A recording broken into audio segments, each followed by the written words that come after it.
ఈ press meet పెట్టింది only కాపు కులస్తుల కోసం, కాపు సోదరులకి, కాపు సోదరీమణులకి వాళ్ళు ఎంత మోసగింపబడుతున్నారో, ఎంత దగా పడుతున్నారో, ఎంతమంది రాజకీయంగా కాపు సోదరులని ముంచివేశారో, అవమానించారో, దూరంగా పడేశారో, ఎందుకు ఆ కులానికి ముఖ్యమంత్రి పదవి రావడం లేదు అని అనుకుంటే నేనున్నా మీ ముందుకు వచ్చానని చెప్పి మళ్ళీ మోసం చేస్తున్న రాజకీయ నాయకులు, మోసపోతున్న కాపు సోదరుల గురించి నేను మాట్లాడుతున్నా.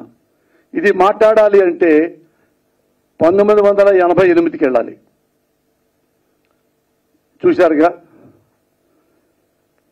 వంగవీటి మోహన రంగ అప్పట్లో ఎమ్మెల్యే, కాపుల ఆశాజ్యోతి, మాలాంటి వాళ్ళందరికీ పెద్ద హీరో. ఎన్టీఆర్ కంటే, నాగేశ్వరరావు గారి కంటే, అందరికంటే మాకు ఆయనకి దైవంగా భావించేవాళ్ళం స్టూడెంట్ లీడర్స్గా మేము ఉన్నప్పుడు.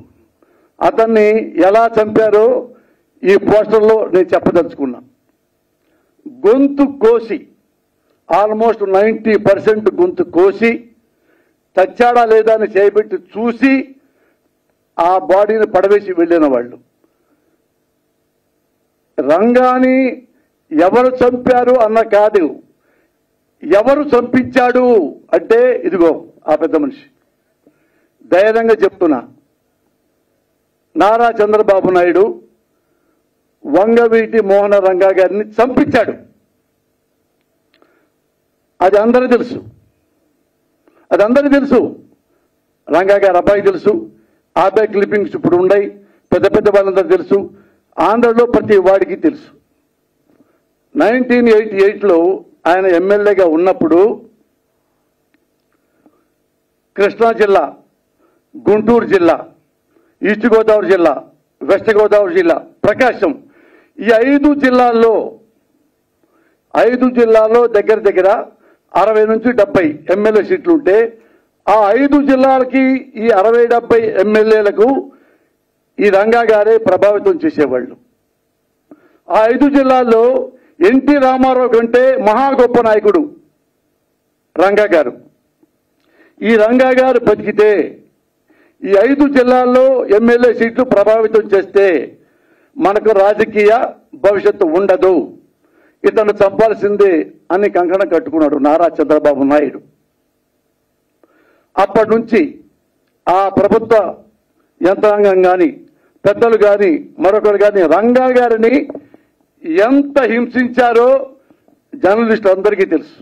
ఆయన ఇంట్లోంచి బయటికి కారులో వెళ్తుంటే ఎమ్మటే కారు ఆపటం, కారులో చిన్న కర్ర ముక్క దొరికినా కానీ ఎమ్మటే పోలీస్ స్టేషన్ తీసుకెళ్ళటం, వెంటనే సబ్ జైలుకు తీసుకెళ్ళటం, ఎలా మొత్తం. అతను ఇక నేను ఎందుకు బతుకున్నాను రా, ఆత్మహత్య చేసుకోవాలి అన్నంతగా హింసించారు.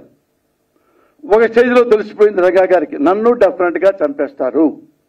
ఆయన రెస్పెక్ట్గా ఎన్టీ రామారావు గారికి లెటర్ రాశాడు. ముఖ్యమంత్రి రామారావు గారు, ముఖ్యమంత్రి గారు నాకు ప్రాణ భయం ఉంది, నన్ను చంపడానికి ప్రయత్నిస్తున్నారు, అది మీకు తెలుసు, నాకు రక్షణ కల్పించండి, నాకు సెక్యూరిటీ ఇవ్వండి. ఇది తెలిసిన చంద్రబాబు నాయుడు రామారావు గారి ద్వారా రంగాకి సెక్యూరిటీ ఇప్పించడానికి ఇష్టపడక దాన్ని పక్కన పడేశాడు. కొన్నాళ్ళు చూశాడు, మళ్ళీ లెటర్ రాశాడు హోమ్ మినిస్టర్కి, ఎవరు, కోడెల శివప్రసాద్ గారికి. ఆయన పొరపాటును కూడా రెస్పాండ్ అవ్వాల బికాజ్ ఆఫ్ చంద్రబాబు నాయుడు. మళ్ళీ వెయిట్ చేశాడు.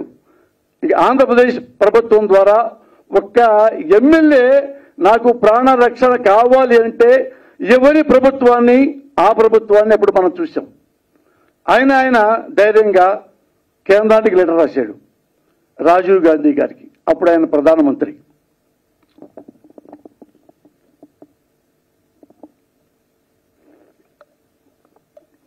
ఆయన ప్రధాని రాజీవ్ గాంధీ గారు పాప జెంట్లమన్ వెంటనే స్పందించాడు. అప్పుడు కేంద్ర మంత్రి శివశంకర్ గారు ఆయన వెంటనే విజయవాడ పిలిపించాడు. ఎందుకు, ఏమైంది, మన ఎమ్మెల్యేకి ఆ రంగా గారికి వెంటనే వెళ్ళండి అన్ని చూడండి అంటే ఆయన ఢిల్లీ నుంచి శివశంకర్ గారు విజయవాడ వచ్చారు, రంగా గారిని కలిశారు, భరోసా ఇచ్చారు. మేమున్నాం, పార్టీ ఉంది, ప్రభుత్వం ఉంది, కేంద్రం ఉంది, నేను చూస్తా 24 గంటల్లో అని 24 గంటల్లో వెళ్లే పరిస్థితులు ఉంటే ఇది తెలిసిన చంద్రబాబు ఇంటెలిజెన్స్ ద్వారా వీడు బతుకుంటే మనకి రాజకీయ భవిష్యత్తు లేదు. అదే రోజు రోడ్డు మీద నరికి చంపించాడు చంద్రబాబు నాయుడు రంగా గారిని. ఆ రోజుల్లో కాపుల్లో ఏ ఒక్క మనిషి కూడా కన్నీళ్లు పెట్టని వాళ్ళు లేడు, ప్రజల్లో ఏ ఒక్కరు కూడా అన్నం ముట్టిన వాళ్ళు లేరు. అంతగా ప్రేమించేవాళ్ళు. అప్పట్లో రంగా గారిని ఎలా చంపారంటే అల్లూరి సీతారామరాజును ఎలా పిరికి పొందల్లా చంపారో అలా చంపారు. అది 87, 88 నేపథ్యం. ఇప్పుడు ఈ కాపు సోదరులు అనుకునే వాళ్ళంటే ఇప్పుడు కూడా మా రంగన్న ఉంటే ఇప్పుడు 100% ముఖ్యమంత్రి అయ్యేవాడు అని అనుకుంటున్న తరుణంలో ఓ తెరపైకి పవన్ కళ్యాణ్ వచ్చాడు. నేనున్నాను అన్నాడు. కాపు సోదరుల దగ్గరికి వెళ్ళాడు. నేను పార్టీ పెట్టాను అన్నాడు. నేను ముఖ్యమంత్రిని అవుతాను అన్నాడు.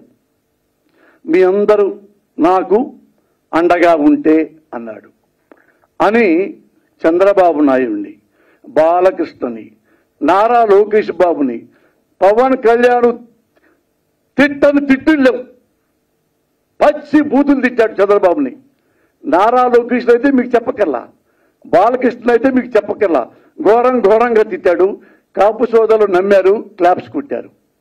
మీరంతా యూనిట్గా ఉండండి, నేను ముఖ్యమంత్రిని అవుతాను ఈలలు వేశారు. చాలా సంతోషపడ్డాడు. పోనీలే రంగా గారు పోయారు, రంగా అంత కాకపోయినా ఈయన కూడా మనకు అండగా ఉంటాడు అని ఆశపడి వాళ్ళందరూ యూనిట్గా ఉంటే ఈయన వారాహి కూడా కొనుక్కొచ్చాడు. వారాహి మీద దిగాడు. అందరితో ఉన్నారు, విధులు చేస్తున్నారు. మళ్ళీ మీరందరూ యూనిటీగా ఉండండి, మన కాపులందరూ ఉంటాం సార్ మీకోసమే, నా కోసం కాదు, చంద్రబాబు కోసం. నాకు ముఖ్యమంత్రి అయ్యేంత సీను లేదు. కమ్మ నాయకుడు చంద్రబాబునే మన ముఖ్యమంత్రిని చేయాలి. కాపుల మనోభావాలు ఎలా ఉంటాయో మీరు ఒకసారి క్వశ్చన్ చేయండి సార్.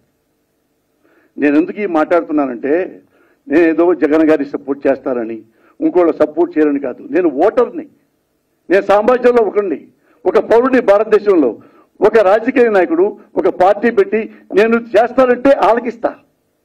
ఇప్పుడు మోడీని నేను బీజేపీ వాడిని కాదు. మోడీని ఎందుకు ఇష్టపడతాను? ఆనెస్ట్ ఫెలో కాబట్టి, టాలెస్ట్ ఫెలో కాబట్టి. కేసీఆర్ ఎందుకు పడ్డాను? అతను తెలంగాణ తెచ్చాడు కాబట్టి, తెలంగాణ తేటంలో ముఖ్యుడు కాబట్టి. నాకు పర్సనల్గా నాకేం ఉండవు. ఎందుకు జగన్ గారిని సపోర్ట్ చేస్తానంటే ఒక ఓటర్గా నేను ఎప్పుడు ఏ పార్టీలో సభ్యుడిని కాదు ఈ రోజు వరకు. For your candidate permission. ఎందుకు ఉన్నాళ్ళలో ఈయన బెస్ట్. 13 ఏళ్ళు చూస్తున్నా, 14 ఏళ్ళు నుంచి జగన్ గారిని. ఉన్నాళ్ళలో బెస్ట్, అందుకే ఆయనకి సపోర్ట్ చేస్తున్నాం. అలాగే ఈ పవన్ కళ్యాణ్ కూడా అలాగే ప్రజల కోసం, ముఖ్యంగా కాపుల కోసం అండగా ఉంటాడనుకున్నా. ఏ రోజైతే రోడ్డు మీదకి వచ్చి ఎవరైతే ఏ చంద్రబాబుని బూతులు తిట్టాడో అదే చంద్రబాబుని దేవుడని, కమ్మ కులస్తుడు, అతనికే ముఖ్యమంత్రి అర్హత ఉంది, ఆయనకే ఓట్లేని మన కాపులంతా. ఎందుకు వేయాలి మొత్తం కాపులంతా? రంగా గారిని చంపించినందుక? అవినీతి పరుడైనందుక?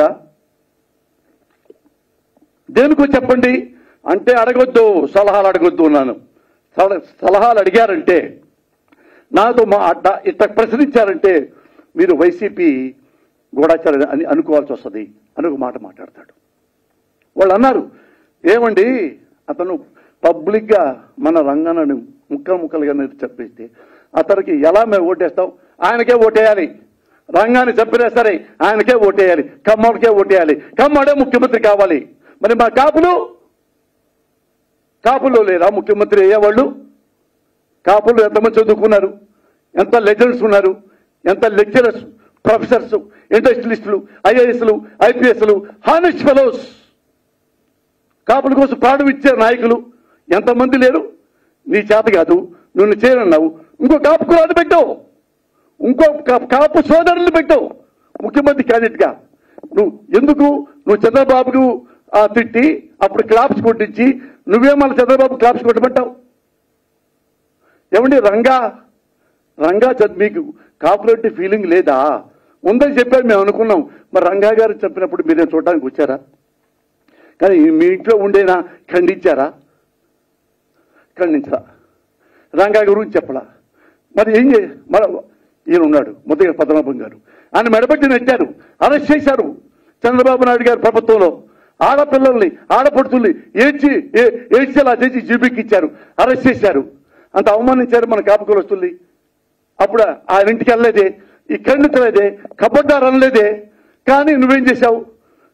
అవినీతి పోడయి రాజమండ్రి జైల్లో పడేస్తే వామో నా నాయకుడిని, వామో మా చంద్రబాబుని జైల్లో పడేసాను పరిగెత్తుకుంటూ వచ్చి రోడ్డు మీద దొరికి వెళ్ళిపోయి జైలుకి వెళ్ళాం. కుడి చేతుల్లోనేమన్నా లోకేష్ని పెట్టుకున్నావు, ఈ ఎడం చేతుల్లోనేమన్నా బాలకృష్ణని పెట్టుకున్నావు, వెనక నీ మనసులోనేమన్నా మరోహరను పెట్టుకున్నావు, నీ గుండెలు ఏమన్నా చంద్రబాబును పెట్టుకున్నావు. అక్కడ జైల్లోకి వచ్చి అంత బిల్డప్గా మాట్లాడి ఆయన లేకపోతే నేను బతకలేను చంద్రబాబు లేకపోతే అన్నవాడివి కాపులు ఎందుకు రెచ్చగొట్టావు? ఎందుకు దుర్మార్గంగా మళ్ళా వచ్చిచ్చావు? మరి ఇంతమంది పోనీ నేను ఎలక్షన్లు వచ్చినప్పుడు చిరంజీవి గారు పార్టీ పెట్టినప్పుడు నేను ఓటేయడానికి అడిగితే చలరూరుపేటలో ఒక అమ్మ నాకు ఓటేవంటే వద్దు, పోసానికి ఇష్టపడలే, నువ్వు కాపుల్లో నుంచున్నావు, కాపులు కోటేస్తారంట, కాపుల్లో రౌడీలు గుండాలు ఉంటారు, కాపులు గెలిస్తే మన కమ్మాళ్ళను బతకనివ్వరు. తల్లి సాక్షిగా, నా బిడ్డ సాక్షిగా ఇదే వరడు ఒక తల్లి చెప్పింది. అందరం చిలకలూరుపేటలో కాపు కులస్తులు చాలా మంది నేను అనుకున్నారు, వాళ్ళు పళ్ళు బిగబెట్టుకుని కాపుగా నేను వద్దురయ్య వనొద్దు ఆ తల్లిని అని పక్కొచ్చు. ఇది నీకు తెలుసు కదా. కాపులు రౌడీలు అన్నాడు చంద్రబాబు, కాపులు గుండాలన్నాడు. మరి ఎందుకు ఓటేయాలి? వేయాల్సిందే, కాపులు గుండాలన్నా అనుకుంటున్నా కానీ చంద్రబాబుకే వేయాలంతే. అడగదు, నో క్వశ్చన్, సలహా అడగదు, కబడ్డార్. ఇది ఎక్కడ పాలిటిక్స్, ఇది ఎక్కడ రాజకీయం అంటే నాకు డౌట్ వస్తుంది చాలా మందికి. ఎందుకంటే ఈయన ఎంత ఇష్టపడుతున్నాడంటే, సడన్గా ఎంత ఇష్టపడుతున్నాడంటే, నేను కమ్మకలంలో పుడితే బాగుండేది అని ఫీల్ అవుతున్నావా? నేను కాపు కులంలో ఎందుకు పుట్టాను అని ఫీల్ అవుతున్నావా? ఎందుకు నువ్వు కాపులు పనికిరారు ముఖ్యమంత్రికి, చంద్రబాబే పనికొస్తాడు, రంగాన్ని తప్పిన వాడే ముఖ్యమంత్రి అయితే బాగుంటుంది, ముద్రగా పద్మనాభం అని అవమానించినా సరే ఆ కమ్మ కులస్తుడు, కమ్మ నాయకుడు చంద్రబాబే అర్హుడు ముఖ్యమంత్రి. కాపుల్ని గుండాలంటే, కాపుల్ని అరెస్ట్ చేస్తే, కాపుల్ని చంద్రబాబుపేటలో తిట్టి కమ్మాళ్ళ మనసులో విషం నింపి చిరంజీవిని ఓడించావే. ఎలా నువ్వు మీ అన్నయ్యని తిట్టిన వాడే మళ్ళీ నాయకుడు, ఆ చంద్రబాబు నాయుడే, అతనే మళ్ళీ ముఖ్యమంత్రి అవ్వాలి. ఇంకెవరికి? నువ్వు కూడా ముఖ్యమంత్రివి, నేను కూడా అవును, బాబే అవ్వాలి. ఇలాంటి రాజకీయ నాయకుడిని ఎప్పుడైనా చూశారా? నేను అందుకే కాపు కులస్తున్నట్టు అడుగుతున్నా, సార్ మీలో ఎంతమంది రంగాన్ని చూశారో నాకు తెలియదు. 40 ఏళ్ల వయసు ఉన్న వాళ్ళు ఎవరు చూసి ఉండరు. నాకు 81 నుంచి రంగా శిష్యుడిని, పోసాని కృష్ణమురళి. నన్ను నాగార్జున యూనివర్సిటీలో స్టూడెంట్స్ యూనియన్గా జనరల్ సెక్రటరీగా నన్ను గెలిపించాడు రంగా గారు. అప్పుడు విజయవాడ ఊరంతా ఊరేగించాడు రంగా గారు నన్ను, కమ్మవాడిని. మా కమ్మాళ్ళు అన్నారు, రే నువ్వు వాడికి వెళ్తున్నావు విజయవాడలో, ఆయన నేను యూఏ పార్టీలో ఉండబట్టాడు, ఆయన అందులో చేర్చుకుంటాడు. రంగా ఆ టైపు కాదురా, మన కాపే, మన కమ్మే, మన పడపోవచ్చు. నాకు ఇష్టం. వెళ్ళాను, బత్తు తిప్పాడు, నాకు అన్నం పెట్టించాడు, నా పక్కన కుర్రాళ్ళకి అన్నం పెట్టించాడు. నన్ను అడగల మన పార్టీలో చేరాడు, యుఎస్లో కాదు. అంత గొప్ప రంగా నాకు బాగా తెలుసు. ఆయనంటే నాకు ప్రాణం. మా కుటుంబ సభ్యులు ఎందుకు చెప్తున్నానంటే, నా భార్య తమ్ముడు పెళ్ళైతే పెళ్లి కార్డు కోసం రంగా గారింటికి వెళ్ళింది నా భార్య తమ్ముడు. రంగా గారు ఎంతో ఆప్యాయతం, రతనకుమారి ఇదిగో చావా అమ్మాయి వచ్చింది, చావా గారి అమ్మాయి వచ్చింది, అంత బిడ్డల్లా చూశారు నన్ను, మా కుటుంబ సభ్యుల్ని. అతనికి కమ్మకులంలో పుట్టాడు, కాపుకులంలో పుట్టాడు, కాపును ప్రేమిస్తాడు. కానీ అన్ని కులాల వాళ్ళు ఆయన దగ్గర పనిచేస్తారు, అన్ని కులాల వాళ్ళు ఆయన దగ్గర అనుచరులుగా ఉంటారు, సహచరులుగా ఉంటారు. కొంతమంది చంద్రబాబు దగ్గర అనుచరులు ఉంటారు, డబ్బులు ఇచ్చే పనిచేసేవాళ్ళు. ఈయన దగ్గర సహచరులు ఉంటారు, ప్రాణం ఇచ్చేవాళ్ళు. That is Ranga. అలా రంగాన్ని మీరు నిజంగా ప్రేమిస్తే ఏ ఒక్క కాప సోదరుడైనా, ఏ ఒక్క కాప సోదరి అయినా సరే చంద్రబాబు అనేవాడికి ఓటేయకండి, టీడీపీకి ఓటేయకండి, సైకిల్ గుర్తుకు ఓటేయకండి. ఎవరైనా ఈ పవన్ కళ్యాణ్ మాటలు నమ్మి మీరు ఒక్క ఓటైనా సైకిల్కి వేస్తే స్వర్గంలో ఉన్న రంగా గారికి ఆత్మ క్షోభిస్తుంది. మీరు ఆ ఓటు వెయ్యకపోవటమే రంగా గారికి ఇచ్చే గొప్ప నివాళి. జోహార్ రంగా. Thank you.